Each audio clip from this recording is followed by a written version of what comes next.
ची कारणमीमांसा अत्यंत महत्त्वाची आहे. पहिलं की या परिसरामध्ये डॉक्टर बाबासाहेब आंबेडकरांच्या विचारांना मानणारी सर्वाधिक लोकसंख्या आहे. पहिलं कारण. दुसरं कारण, मराठवाडा अर्थातच हैदराबाद मुक्ती संग्रामामध्ये डॉक्टर बाबासाहेब आंबेडकरांची भूमिका अत्यंत महत्त्वाची होती. ज्याला आपण ऑपरेशन पोलो म्हणतो, त्याचं पोलीस ॲक्शन हे नाव डॉक्टर बाबासाहेब आंबेडकरांनी दिलं होतं. दुसरा मुद्दा. तिसरा मुद्दा, पीपल्स एज्युकेशन सोसायटीची स्थापना आणि त्याचं एक महाविद्यालय, मिलिंद महाविद्यालय छत्रपती संभाजीनगरमध्येच आंबेडकरांनी स्वतः स्थापित केलेलं होतं. त्या पद्धतीनं हैदराबादच्या उस्मानिया विद्यापीठानंतर आपल्या परिसरामध्ये पहिल्यांदाच ज्ञानाची गंगोत्री आणण्याचं काम डॉक्टर बाबासाहेब आंबेडकरांनी केलं. म्हणून या विद्यापीठाला डॉक्टर बाबासाहेब आंबेडकरांचं नाव द्यावं.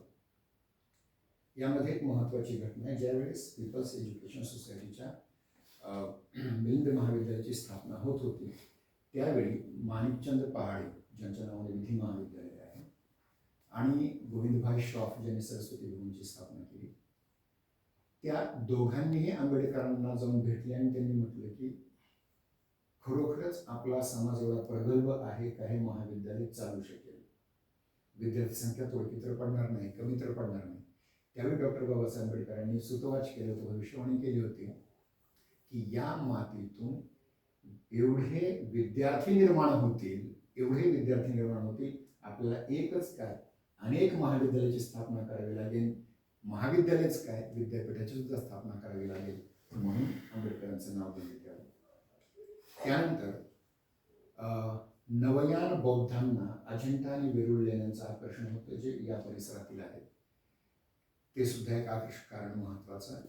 आणि 1957 मध्ये विद्यापीठाची स्थापना ज्यावेळेस होत होती, त्यावेळी जी नावं समोर आली त्यात अजिंठा विद्यापीठ, स्वामी रामानंद तीर्थ विद्यापीठ आणि डॉक्टर बाबासाहेब आंबेडकर विद्यापीठ, हे 3 नावं त्यात महत्त्वाची होती. आता हा जो कालखंड आहे, या कालखंडा म्हणजे 1957 साली डॉक्टर बाबासाहेब आंबेडकर विद्यापीठ हे नाव व्हावं, इथून पासून ते हा जो अखंड लढा आहे 94 पर्यंतचा, अनेक वर्षांचा, अनेक दशकांचा जो लढा आहे, या लढ्यामध्ये नेमक्या कोणत्या महत्त्वाच्या घटना घडल्या, त्या घटनाकडे आपण थोडक्यात जाऊयात. आता यामध्ये ज्यावेळी डॉक्टर बाबासाहेब आंबेडकरांचं नाव या विद्यापीठाला द्यावं अशी मागणी करण्यात आली होती, त्याचवेळी डॉक्टर बाबासाहेब आंबेडकरांचं नाव नकोय असं म्हणणारी सुद्धा काही मंडळी होती. त्यांचे वेगवेगळे तर्क होते. यामध्ये गोविंदभाई श्रॉफ, अनंत भालेराव व पुढारली मंडळी होती. त्यांनी प्रादेशिक अस्मिता या विषयातील मराठवाडा या शब्दाला धक्का लावू नये अशी त्यांची मागणी होती. त्यानंतर आपण पाहतो की यामध्ये सर्वाधिक वेग निर्माण झाला तो 1977 साली आणीबाणीच्या विसर्जनानंतर. जनता पार्टीचं सरकार, केंद्रीय सरकार झालं. विधानसभा आणि विधान परिषदेमध्ये एकमताने हा ठराव मंजूर करण्यात आला की या विद्यापीठाला डॉक्टर बाबासाहेब आंबेडकर विद्यापीठ असं नाव देण्यात यावं. त्यानंतर आपण पाहतो की 27 जुलै 1978, 28 जुलै 1978 या 2 दिवसांमध्ये खूप मोठ्या घटना घडल्या. आणि या घटनांमध्ये शरद पवार मुख्यमंत्री होते, वसंतदादा पाटील त्यानंतर, त्यावेळी त्यांनी पाना राजभोज यांच्याबरोबर चर्चा करून एक ठराव मांडला. आणि तो ठराव विद्यापीठाच्या, त्यावेळी मॅनेजमेंट काउन्सिल नाव नव्हतं, त्यावेळेस नाव एक्झिक्युटिव्ह कमिटी होतं. एक्झिक्युटिव्ह कमिटीमध्ये हा ठराव मांडला आणि तो एकमताने मंजूर झाला. विधान परिषदेमध्ये मंजूर झाला, विधानसभेमध्ये मंजूर झाला. कुठलीही राजकीय अडचण नव्हती. परंतु या काळामध्येच मराठवाडा ही प्रादेशिक अस्मिताने डॉक्टर बाबासाहेब आंबेडकर दोन्ही नावांचा समावेश केल्यानंतर रेडिओवर त्यावेळी अशी बातमी प्रसारित झाली की त्या काळी दलित पॅंथरचे नेते प्राध्यापक अरुण कांबळे यांनी मराठवाडा या शब्दासहित नाव स्वीकृती केली आणि खऱ्या अर्थाने एका भयानक पर्वाला सुरुवात झाली. आणि भयानक पर्वाला सुरुवात झालेली असताना खूप महत्त्वाच्या गोष्टी घडल्या. विरोध करणाऱ्यांमध्ये गोविंदभाई श्रॉफ, अनंत भालेराव आणि ते आमदार, ज्या आमदारांनी विधिमंडळामध्ये ठरावाच्या बाजूने मतं मांडली, त्यांनी इथं आल्यानंतर आपली भूमिका बदलली.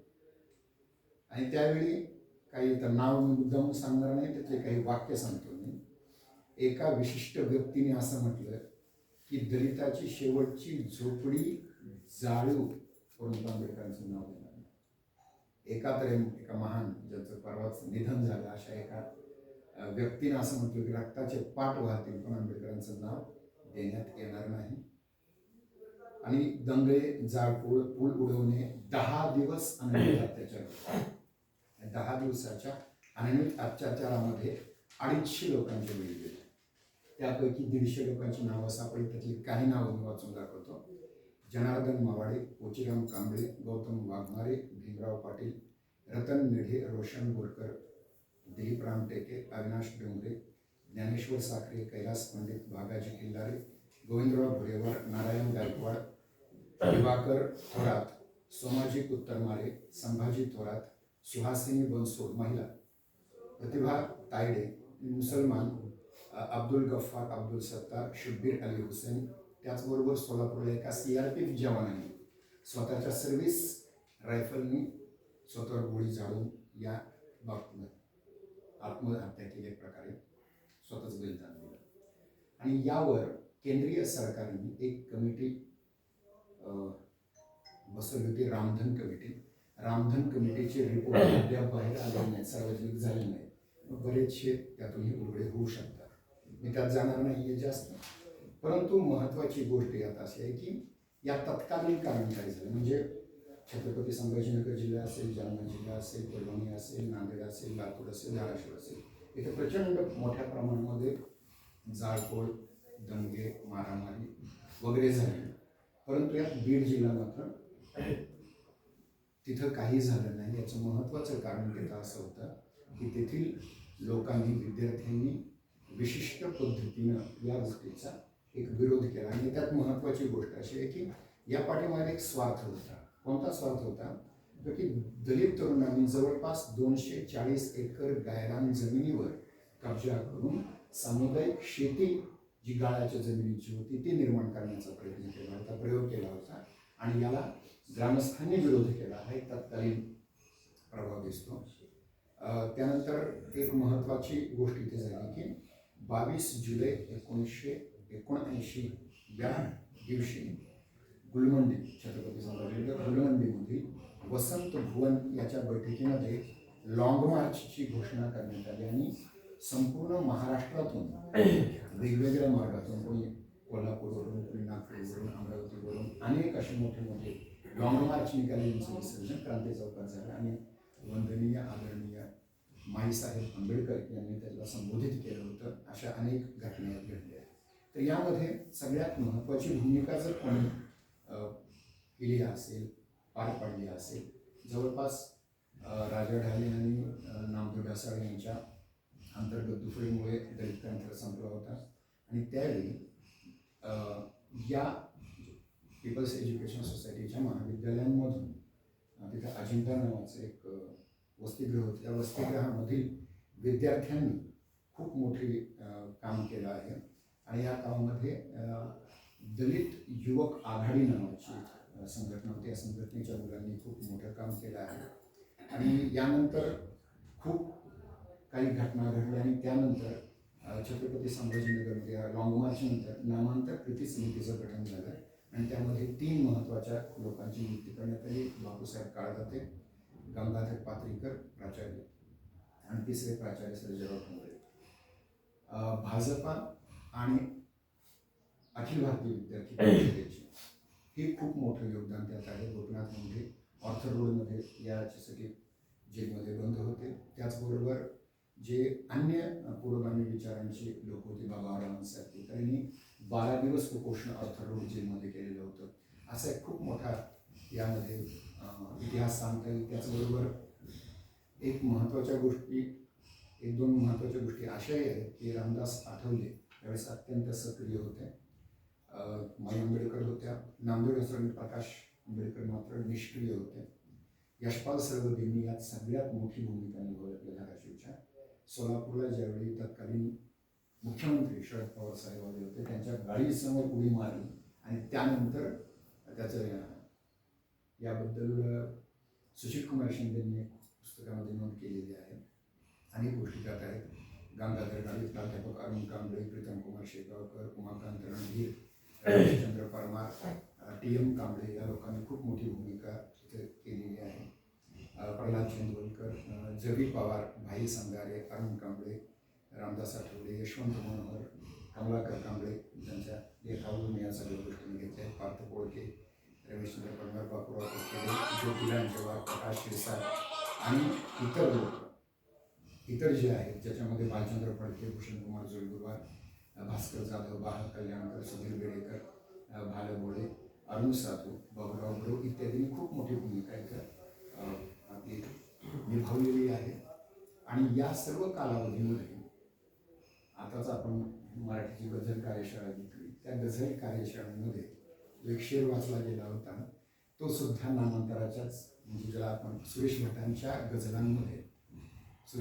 गझलांमध्ये नामांतराची गझल सगळ्यात महत्त्वाची माझ्या दृष्टीने आहे. कारण हे सगळं लॉंग मार्चचं आंदोलन ज्यावेळेस झालं होतं त्यावेळेस या गझलेनं खूप मोठा प्रभाव तत्कालीन केलेला होता. आणि ज्यावेळी मी पुस्तकाचा अनुवाद करत होतो तर ती गझल त्यात मला सापडली. गझल म्हणून मी काय गायक नाही जोशी सरांसारखा किंवा तो संजय सरांसारखा, मी फक्त ती गझल वाचून दाखवतो आणि रजा घेतो. राख सांभाळून ठेवा राख झालेल्या घरांची, राख सांभाळून ठेवा राख झालेल्या घरांची, संपली नाही लढाई यार हो नामांतराची. या भिकारी भामट्यांची जिंदगी आहे कितीशी, या भिकारी भामट्यांची जिंदगी आहे कितीशी, वाजते जोरात पोंगी चोरलेल्या गाजराची. संत हो आम्ही जरी हे जन्मण्याचे पाप केले, संत हो आम्ही जरी हे जन्मण्याचे पाप केले, लागली नाही आम्हाला रोगी लत ईश्वराची.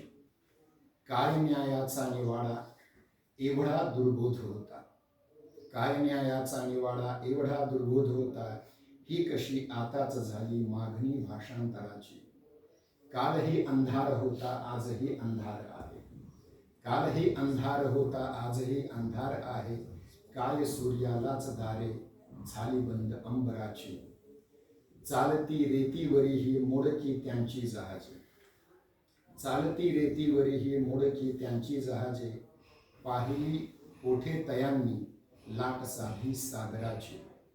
कालच्या पेक्षा दयाळू, हा शब्द आपल्या गझल कार्यशाळेमध्ये खूप गाजला होता.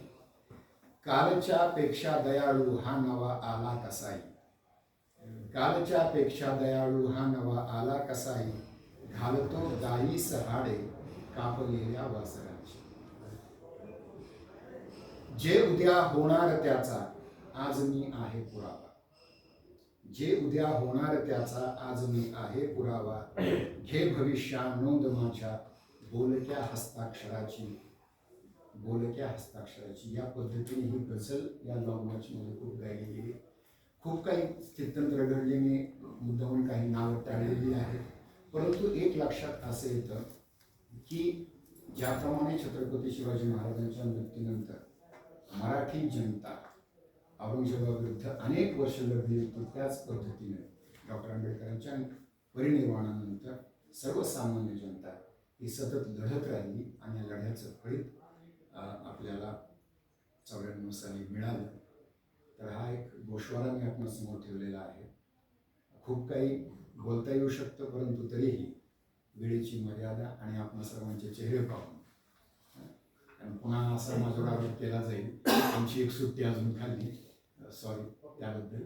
आणि मला इथं आपल्या मांडण्याची संधी दिली, प्राचार्यांचे आणि जोशी सरांचे हार्दिक आभार, धन्यवाद.